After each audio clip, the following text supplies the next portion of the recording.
was a United flight that had to make an unscheduled stop in Chicago because there were two individuals that got involved in a bit of a scuffle after a male passenger put something known as a knee defender on the seat in front of him. And the reason why you put the knee defender there is so the person in front of you cannot recline their seat. He wanted to make sure that he protected all of his extra legroom, right?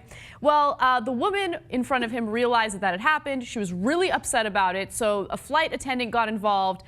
And then all of a sudden, the woman was frustrated because the guy refused to take the knee defender off of the seat. And then she splashed some water in his face, and then he was upset about it. They both got kicked off the flight in Chicago. Now, the person who came up with this gadget is a man by the name of Ira Goldman. He's a tall gentleman, and he had a little bit of a conundrum when he went on flights and paid for the extra leg room. So he wanted to protect leg room for everyone who pays $29.99 for his product. And Chris Hayes wanted to talk to him about this on MSNBC, and the interview was kind of entertaining. Take a look. You created a device to basically rend apart what little social contract exists on an airline, and then to hand out passive-aggressive cards as a kind of pseudo-apology for it. Well, first of all, there's a card we also have on the website if you don't buy a knee defender, just to say to the person sitting in front of you, by the way, I'm back here. And I'm not used to invoking God, but it wasn't the knee defender that caused the problem. The airline set things up, and it just so happens my legs are that long. So without the knee defender, my kneecaps are going to stop a seat from reclining. And unfortunately, that's what happened too many times, sometimes with the hard part of the back of the seat. And so I came up with the knee defender. And people aren't using this to hog space. They're doing it to start. I mean, people have their laptop computer screens cracked when a seat reclines. People have babies on their laps that get smacked in the head with these things. So I'm a little torn on this. Look, I don't agree with the knee defender. Being able to recline your seat is the one small comfort left when it comes to flying. Yes. So you can't take that away from someone, especially when the airline has banned the knee defender. They have a ban on the device. You're not allowed to use it, but he used it anyway, right? But at the same time, I kind of understand where he's coming from because they want to save money. I'm referring to the airlines. They want to cram in as many people as possible onto one freaking flight. And as a result, we're all super uncomfortable, and some people get claustrophobic. You do need a little extra space. You guys jump in. Well, after seeing Ira Goldman on the Chris Hayes show, I can imagine people not wanting to interact with him in public. So if all it takes is him handing me a card, I'll be like, sounds good, dude, as long as we don't have to be best friends for the next 6 hours.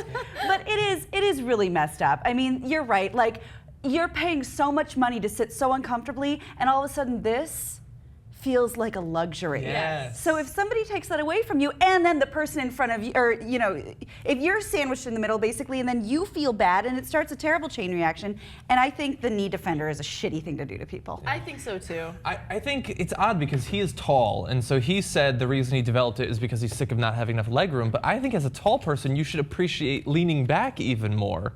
Like for me, I need to sleep on flights. And I think personally, I don't think that this is controversial to say that the leaning back is more important than the leg room. Like you're never gonna have enough leg room, it's a flight, but you need to be able to lean.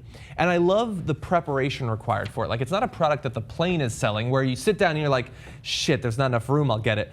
You're like, I have no idea how much leg room I'm gonna have. I'm gonna bring this in my limited carry-on capacity. Right. Screw the person in front of me. And the carry-on situation actually bothers me more than anything about a flight, because now, since you have to pay to check in luggage, people try to bring on these massive carry-on bags, and then there's literally no room for your small bag. Like and they put both of them up there. Yeah. They do put both of them up there, and I don't like traveling with a really big, heavy carry-on bag. Like, don't you feel free when you check it? Yes, You're just I do. free to zip around the airport. Yeah, I feel way better when I'm able to just walk around, not have like this whole big heavy bag with me. And so, it sucks when you can't put your bag away, and then all of a sudden they look at your small bag and they're like, we might have to check that in, there's no space. And then you have to like try to rush to get crammed into that airplane so you can get that overhead bin space. Flying sucks. I just know, I'm sure that you guys made this point when you talked about it originally, but the two people that caused that plane in their fighting that caused it to be diverted and landed, they definitely should both go to jail.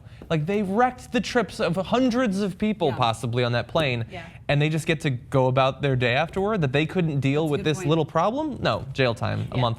And she's not a an month. idiot. She's an idiot for throwing water in his face because these days all it takes is a strongly worded tweet and you'll get your money back. That's true. So by was the it really way- worth But it? he looked parched, so she was helping him out. Oh, right. Do you have any idea how long it takes to get another glass of water on a plane? Conserve it.